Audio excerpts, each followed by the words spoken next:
شروع اللہ کا نام لے کر جو بڑا مہربان نہایت رحم والا ہے۔ الف لام را، یہ کتاب روشن کی آیتیں ہیں۔ ہم نے اس قرآن کو عربی میں نازل کیا ہے تاکہ تم لوگ سمجھ سکو۔ اے پیغمبر، ہم اس قرآن کے ذریعے سے جو ہم نے تمہاری طرف بھیجا ہے تمہیں ایک نہایت اچھا قصہ سناتے ہیں، اور تم اس سے پہلے بے خبر تھے۔ جب یوسف نے اپنے والد سے کہا کہ ابا، میں نے خواب میں 11 ستاروں اور سورج اور چاند کو دیکھا ہے، دیکھتا کیا ہوں کہ وہ مجھے سجدہ کر رہی ہیں۔ انہوں نے کہا کہ بیٹا، اپنے خواب کا ذکر اپنے بھائیوں سے نہ کرنا، نہیں تو وہ تمہارے حق میں کوئی چال چلیں گے۔ کچھ شک نہیں کہ شیطان انسان کا کھلا دشمن ہے، اور اسی طرح اللہ تمہیں برگزیدہ و ممتاز کرے گا اور خواب کی باتوں کی تعبیر کا علم سکھائے گا، اور جس طرح اس نے اپنی نعمت پہلے تمہارے دادا پر دادا ابراہیم اور اسحاق پر پوری کی تھی، اسی طرح تم پر اور اولاد یعقوب پر پوری کرے گا۔ بے شک تمہارا پروردگار سب کچھ جاننے والا ہے، حکمت والا ہے۔ ہاں، یوسف اور ان کے بھائیوں کے قصے میں پوچھنے والوں کے لیے بہت سی نشانیاں ہیں۔ جب انہوں نے آپس میں تذکرہ کیا کہ یوسف اور اس کا بھائی ابا کو ہم سے زیادہ پیارے ہیں، حالانکہ ہم جماعت کی جماعت ہیں، کچھ شک نہیں کہ ابا کھلی غلطی پر ہیں۔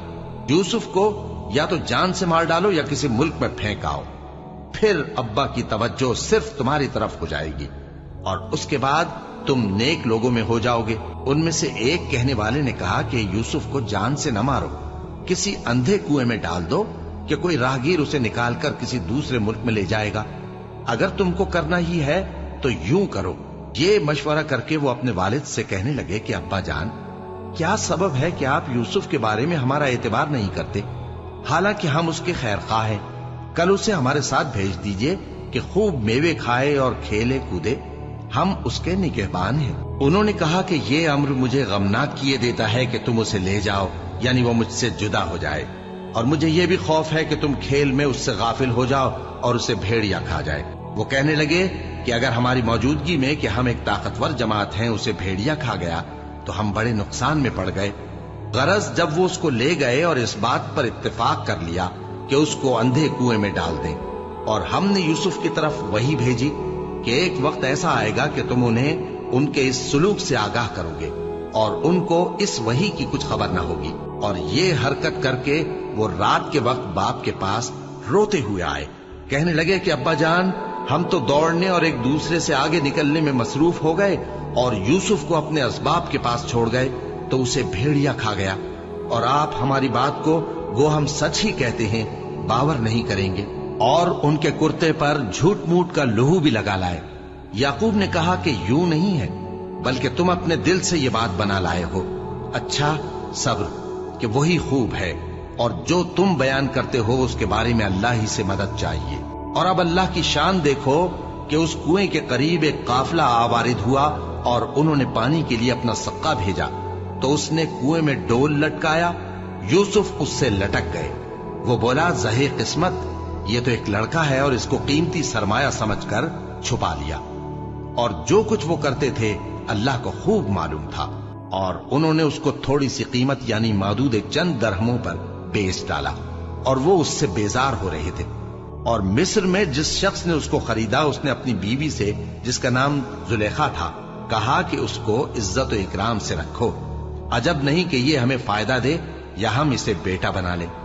اس طرح ہم نے یوسف کو سرزمین مصر میں جگہ دی، اور غرض یہ تھی کہ ہم ان کو خواب کی باتوں کی تعبیر سکھائیں، اور اللہ اپنے کام پر غالب ہے لیکن اکثر لوگ نہیں جانتے۔ اور جب وہ اپنی جوانی کو پہنچے تو ہم نے ان کو دانائی اور علم عطا کیا، اور نیکوکاروں کو ہم اسی طرح بدلہ دیا کرتے ہیں۔ اور جس عورت کے گھر میں وہ رہتے تھے اس نے ان کو اپنی طرف مائل کرنا چاہا، اور دروازے بند کر کے کہنے لگی، یوسف جلدی آؤ۔ انہوں نے کہا کہ اللہ پناہ میں رکھے، وہ یعنی تمہارے میاں تو میرے آقا ہیں، انہوں نے مجھے اچھی طرح سے رکھا ہے، میں ایسا ظلم نہیں کر سکتا، بے شک ظالم لوگ فلاح نہیں پائیں گے۔ اور اس عورت نے ان کا قصد کیا اور انہوں نے اس کا قصد کیا۔ اگر وہ اپنے پروردگار کی نشانی نہ دیکھتے تو جو ہوتا سو ہوتا۔ یوں اس لیے کیا گیا کہ ہم ان سے برائی اور بے حیائی کو روک دیں، بے شک وہ ہمارے چنے ہوئے بندوں میں سے تھے۔ اور دونوں دروازے کی طرف بھاگے، آگے یوسف پیچھے زلیخا،